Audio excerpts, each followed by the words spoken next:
Hello and welcome to Painless Universal Conversation with myself and Welsh. For this special New Year Day, we'll be talking to Shaa Wasmund. We'll be talking to her about her book, How to Fix Your... You could say the word. We're going into the new year, actually. We are in the new year right now. Today's the 1st of January. It means so many of us will be coming out to a New Year resolution, thinking about how do we fix ourselves? How do we become better people? How do we take away lessons learned from 2020 and utilize those lessons to become better person for 2021? Shaa Wasmund will just be telling you all about that. She'll be advising us and telling us why she wrote this book, who she is, and how her book will help us in 2021. How to fix your... You say it. She describes herself, she says, I'm not a magician. I've got tricks or two up my sleeve to help you sort your business out. I've had the wins and the losses, the awards and the battle scar. And the one thing I know for sure, having the right people in your corner makes all the difference. So we'll be talking to her about that and how you acquire and get the right people in your corner for 2021. Because she's done so much and we want to know how she's got there. She also describes herself as someone who's on a mission to help women across the world to truly realize their self-worth, and not just in businesses, but through every trend of their life. She's an entrepreneur through and through, from the heart. It's never really made sense to her to work for someone else, even though she's tried it once. It's not just in her DNA. Truth be told, she says, I'm not a good employee. I believe we all have gifts to offer the world, and it all starts by figuring out who we are, what we love, and then going on serving others. Meet Shaa Wasmund. Welcome again to Painless Universal Conversation with myself and Welsh. As I previously said in my introduction, we've got the lovely Shaa here with us this morning. And I'm super excited because she'll be telling us a lot about herself and more importantly about her book. As you've seen, I said it in a quick intro, How to Fix Your, Shaa, thank you so much for joining me. How are you? I am really good. I have just come back from doing a run, so that's why I am dressed in my workout wear. Although I'm pretty convinced, and one of my predictions for 2021 is that the sales at Sweaty Betty and Lululemon are going to carry on increasing. They are good stock to buy in 2021. I agree. I totally agree as well, because I think we have to be casual. If we're going to be stuck at home, you need to be comfortable as well. So might as well. I really needed to reach out to you for this special New Year Day episode because of your book. It's really, I've read it and then read it over and over again. I can't stop reading. And I'll tell you one part that I really like, but I won't tell you right now. I'll tell you later. But it's a particular part I really, really like. And I think anyone who's going to read this book will really absolutely enjoy it for 2021. Before we dig into that, could you just tell us a little bit about who you are? Yeah, absolutely. So I guess I'm what you would call a serial entrepreneur. I've set up multiple 7-figure businesses. What I do today, I'm an online educator, but this is not my first rodeo. I've built businesses. I've sold businesses to Be Sky B. I've written 3 #1 best-selling books on the Sunday Times. I've had a Sunday Times bestseller. I guess I'm through and through a real entrepreneur at my core. So having grown up single parent family on a council estate in Hertfordshire with no money, I learned very early on that the most important thing, especially as a woman, was to learn how to become financially empowered. And I knew that that wasn't going to be given to me. I didn't have any trust funds. I didn't have any family inheritance. I didn't have anyone to open doors for me. So I learned very early on that I had to create those things for myself. And in the process of doing that, I've become more and more passionate about how I can help other people, but women specifically, not exclusively, how they can create their own financial empowerment too, because I truly believe that financial empowerment is activism. When you want to make a change in the world, when you want to make an impact it's so much easier to do that when you have the financial resources to support you in that process. And so today, that is what I do. I teach people how to become financially empowered through business. So other people might go into politics to create change. And for me, I went into business because I knew that business was my platform to make money for myself, but also to be able to empower others to use business to make money for themselves. Wow. You talk very subtly about yourself, but you've really done a transformation for a lot of people, a lot of women out there. You've written these books. What are you, what is very interesting, you said in your book, one of them, in your on your website, that it wasn't in your calling. You've never thought about writing a book, but you went ahead and wrote these books, and they became Sunday Times bestseller. What led you to follow your passion? Because it's actually a very difficult thing to do. It is, and it's really interesting because a lot of people write books because they think that the book will help their business. And I'll tell you straight, books absolutely do help your business because they raise your profile. But books by themselves, unless you sell a lot of copies, which I'm very grateful that I have, and the books themselves have actually made me a significant amount of money. But really, I write books as a way to reach more people. So if people don't know me, or they're not ready to work with me, or they can't afford to work with me, I think that it's my duty to be able to create some content that is accessible to everybody. So I started with books, and I recently launched a podcast, and I'm so proud because the podcast has gone in straight into the top 150 of all business podcasts in the entire world. And when you think about how many business podcasts there are thousands and thousands and thousands and thousands. So within 6 weeks to hit the top 150 is really important. But I want to share with you why that's important. And it relates back to my books. It's because with my books and with my podcast, I've always been very pure. I'm a very pure creative artist, that I don't sell anything in my books. I don't direct you to sign up to anything. On my podcast, I create pure content. My podcasts are not created for lead generation into my business. I talk about business, but the purpose of the podcast is to really provide content for people, just like the books are, that are going to help them shift their lives, shift their mindset, and shift their businesses. Wow. And you still went on to receive, from Her Majesty the Queen, you went on to receive an MBE. How was that like? Tell me. I can't lie. It was amazing. It's like once in a lifetime moment and achievement. And to have received an MBE from the Queen for my services to business and entrepreneurship was such a validation and a recognition of all the work that I've put into supporting entrepreneurialism and small business in this country. And that has always been my passion. It's been my passion for myself. And then it turned into my passion for others, that my business has now become the business of helping and supporting other people create successful businesses for themselves. It's so funny. I look at your book, and the reason I really had to reach out to you, because How to Fix Your Book is really a 2021 book.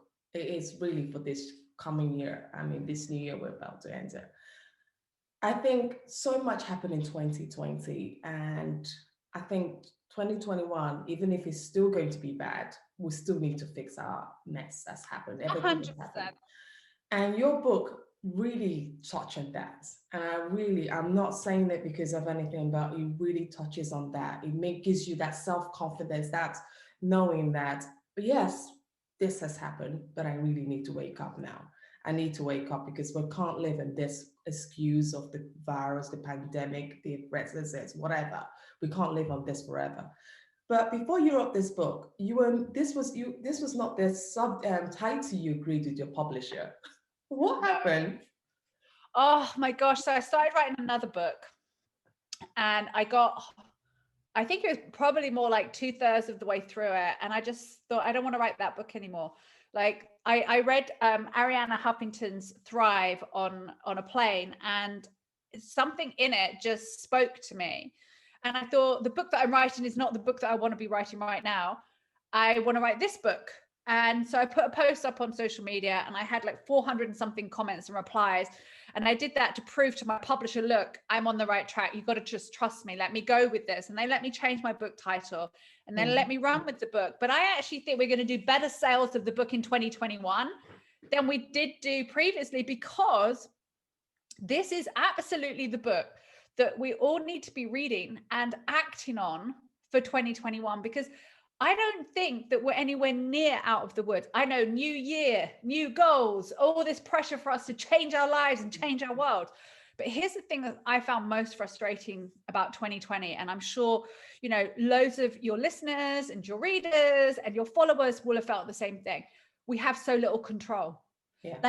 We have so little control, people. So what we have to do is start focusing on what can we control? What is the stuff that we need to fix and that we can fix in our own lives? Because we can't fix Brexit, and who knows what that's going to unfold into. We can't fix the pandemic, at least not overnight, and we don't have any clue what that's going to look like at the beginning of 2021 or halfway through 2021, or what new strain is going to come out, or is it all just going to disappear? The truth is, I don't know and you don't know. No So one we knows. can't fix that stuff, but what can we fix? And for me, the book was about a recognition that we have all got areas of our lives, all of us, every single one of us, where we have something that needs fixing. Some of us might have an absolutely brilliant career, but maybe we don't have the best relationship, or maybe we've just got the soulmate from heaven and always have done since we were 16, but we haven't been that good about focusing on, you know, not just making money, but actually keeping money, because that's a really important differentiation, right? It's all fair and all these people telling you how much money they're making, but I'd like to see their assets, and I'd like to see how they're creating generational wealth, not just money for personal gain. So we all have an area of our lives, whether it's work, whether it's money, whether it's our health, right? You might have the money in the relationship, but you're 2 stone overweight and you're not really feeling your best. So you need to focus on that. And for me, it's about what area of your life is causing you the most grief, the most headache, the most stress, the most overwhelm. How do we unpack that? And how do we come up with some real practical, simple ways that you can start to fix it? Because you can. You absolutely can. That's good to know, because a lot of people don't think they can, especially when I read your book. One of the things I noticed is something about comfort zone. So many people with what's happened and working from home, that gives you that comfortability. You start getting so used to waking up late, doing, you know, not even making an effort anymore. You know, you just forget about what life is. But your book really emphasized about the comfort, and you said that can prevent a person from being an acceptance of change, because you're so comfortable. And what if this whole pandemic goes away? How do you change and get out of it? In your words, as I'm talking to the author, which is so nice, what would you advise someone who's so comfortable that's been, you know, you're so comfortable what 2020 has brought to us, the pandemic? How do you advise someone to start shifting and start thinking out of the box, so you just don't narrow yourself just to one side, not what you're so already now getting used to? Okay, so let's unpack that a little bit. So the first thing is being in your comfort zone. You need to ask yourself, how is that serving you and how is it not serving you? Because there will be some ways it's serving you, even if in the long run it's not good for you, right? So being in your comfort zone, you know, it feels good, you don't have to make too much of an effort. You know, there's reasons why you're in your comfort zone, right? So you need to understand those and unpack those. But then I want you to take an outside perspective look and say, okay, so if you stay doing this behavior for the next 12 months, where are you going to be in the future? Where are you going to be a year down the line?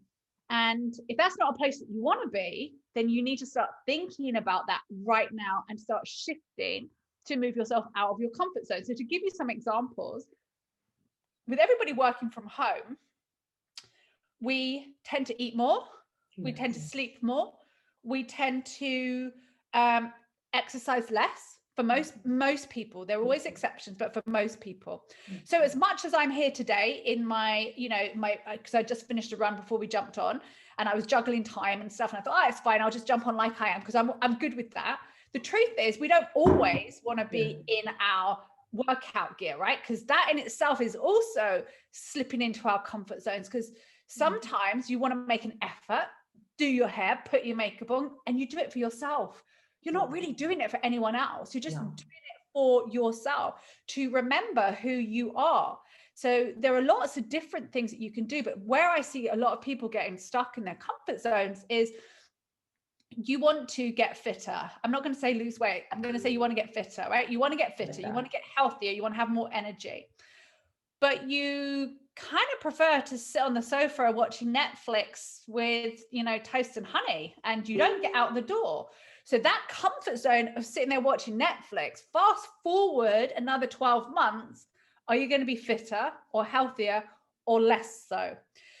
The same is true for your work, right? How do we get stuck in our comfort zones? Well, we just carry on doing what we've always done, which means that you carry on earning what you've always earned, or maybe less, but you're not progressing.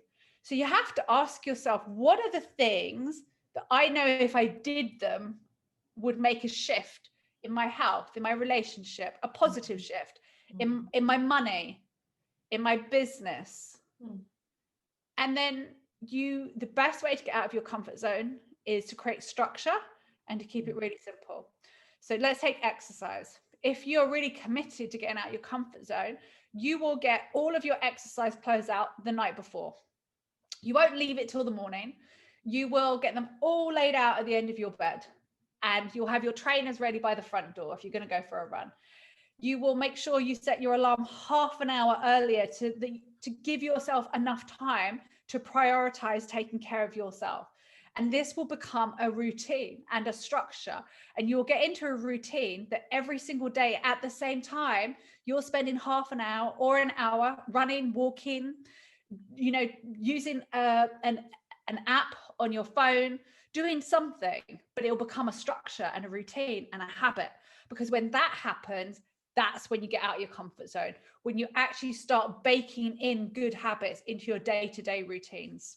Yeah, no, I agree, because I have to set my alarm to wake up to do the exercise in the morning. And I tell you now, if I don't set the alarm, I am not getting up to do any exercise, because there's nothing in me motivating me to do it. And I need the alarm to say, okay, and you're right, I have to set actually an hour and half an hour before to get my body prepared, that's saying that, okay, you're going to have to do this. It's not easy. No, and let's be honest, when on the days when we don't do that, we have all these good intentions, but if you don't do it first thing in the morning, especially if you've got kids and you're running a business, I guarantee you 9 times out of 10, you will not do it, period.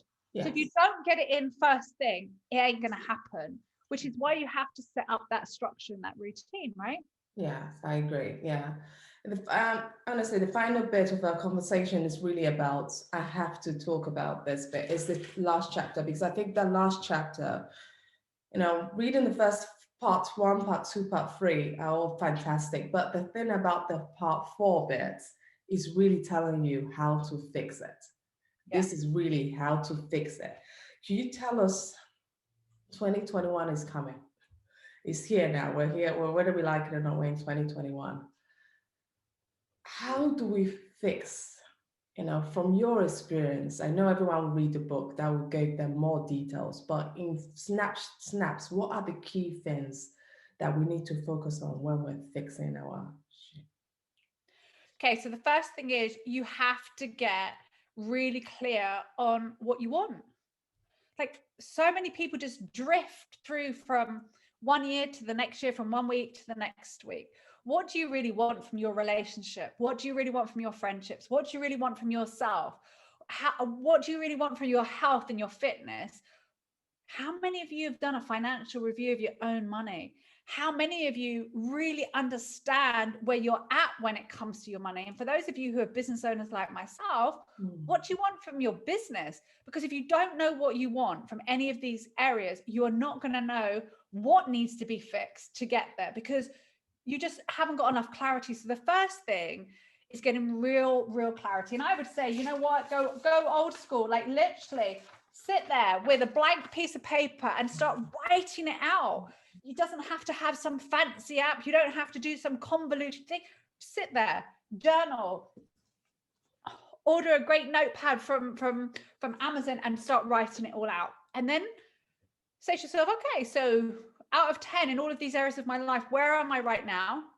And where do I want to be in 90 days? I always work in 90 days because 90 days is a long enough period of time to make real change, but a short enough period of time for us to stay focused, right? Mm-hmm. Setting 12-month goals, I think, is harder for most people because it seems so far away. But 90 days is long enough to make real change in our health, our fitness, our money, everything.